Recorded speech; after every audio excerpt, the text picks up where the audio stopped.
उधर एनडीएमए ने अगले 24 से 48 घंटों के दौरान पानी के ज़खायर में खतरनाक हद तक इजाफा होने का खदशा जाहिर कर दिया है। General manager NDMA Zahra Hasan का कहना है कि तरबेला डैम 98% तक भर चुका है। बारिशों का मौजूदा सिलसिला 22 अगस्त तक जारी रहेगा। पंजाब और बलूचिस्तान के मुतादिद इलाकों में सैलाबी सूरत हाल का खदशा जाहिर किया गया है। मुल्क में मौसम के तेवर बदस्तूर खतरनाक। एनडीएमए ने मुल्क के बेशतर इलाकों के लिए शदीद बारिशों और सैलाब का अलर्ट जारी कर दिया। General manager NDMA Zahra Hasan ने मीडिया ब्रीफिंग में बताया कि कोहे सुलेमान के इलाकों में बारिश का नया सिलसिला शुरू हो चुका है।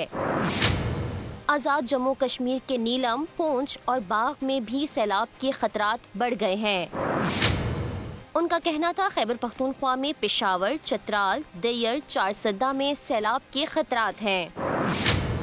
दूसरी तरफ पीडीएमए के मुताबिक रावलपिंडी, मरी, गलियात, जहलम, चकवाल और अटक में क्लाउड बर्स्ट के खदशात हैं। लाहौर, शेखुपुरा, गुजरावाला, हाफिजाबाद, सियालकोट, नारोवाल और झंग में भी शदीद बारिशें मुतवक्के हैं। मुल्तान, मुजफ्फरगढ़, खानेवाल में भी बारिश का इम्कान है।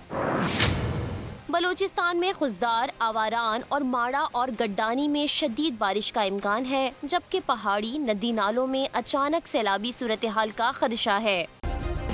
सब्सक्राइब करें और बेल दबाएं ताकि कोई खबर रह न जाए।